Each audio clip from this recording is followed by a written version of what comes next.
সবচেয়ে যিনি পেছনে থেকে মুখ্য ভূমিকা রেখেছেন, অর্থাৎ যিনি এই কনসেপ্টটা দিয়েছেন, তিনি আজকে সবার প্রধান অতিথি। ওনার কাছে আমাদের নবীনগরের কয়েকজন ভাই দেখা করতে এসেছিলেন।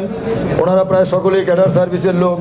উনি বলেছেন যে পেশাজীবীদের নিয়ে আপনার আগামী পেশাজীবী সংগঠন যারা করে সকলকে নিয়েই আপনারা একটা সংগঠন করেন, তাহলে আমরা কাজ করতে সুবিধা হবে। সম্মানিত উপস্থিতি,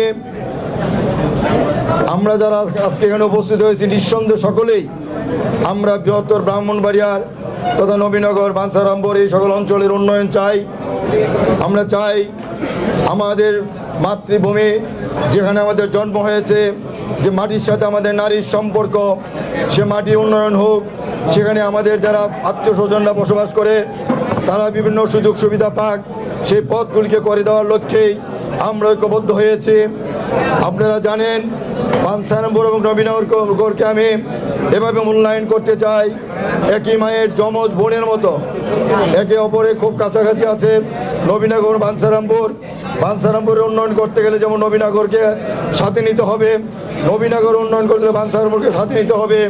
আমরা ঢাকা থেকে যাওয়ার পথে বাঞ্ছারামপুর মাটি দিয়ে নবীনগরে যাই, তাই আমরা সিদ্ধান্ত নিয়েছি, চিন্তা করেছি নবীনগর এবং বাঞ্ছারামপুরকে আমরা একসাথে কিছু পরিকল্পনা নিয়ে আমাদের মন্ত্রী মহোদয়ের পরামর্শ সহযোগিতা নিয়ে নবীনগরের এমপি ব্রাহ্মণবাড়িয়া 5-এর যিনি সাংসদ আছেন জনাব অ্যাডভোকেট আব্দুল মান্নান, যিনি আজকে এখানে উপস্থিত থাকার কথা ছিল, অসুস্থতার কারণে আসতে পারেন নাই, এবং বিভিন্ন মন্ত্রণালয়ে আমাদের যে নবীনগর বাঞ্ছারামপুরের কৃতি সন্তানরা আছেন, সিনিয়র সচিব থেকে শুরু করে সচিব পর্যন্ত, তাদের সহযোগিতা নিয়ে আমরা পরিকল্পিতভাবে এই নবীনগর বাঞ্ছারামপুরের এবং সাথে সাথে পুরো ব্রাহ্মণবাড়িয়ার কীভাবে উন্নয়ন করা যায় সেই লক্ষ্যে আমরা এগোবো।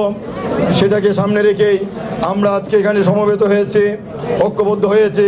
আমি বিশ্বাস করি এবং আশা করি আপনারা যারা আজকে এখানে উপস্থিত হয়েছেন সকলে যদি আন্তরিকভাবে আমাদের পাশে থাকেন, ইনশাল্লাহ আমরা আমাদের মন্ত্রী মহোদয়কে সামনে রেখেই আগে যাব।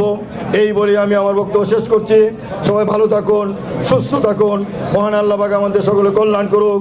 আজকে যারা আমাদের আমন্ত্রণ এখানে অতিথি এসছেন সকলকে আবারও আমি শুভেচ্ছা জানাচ্ছি। আসসালামু আলাইকুম।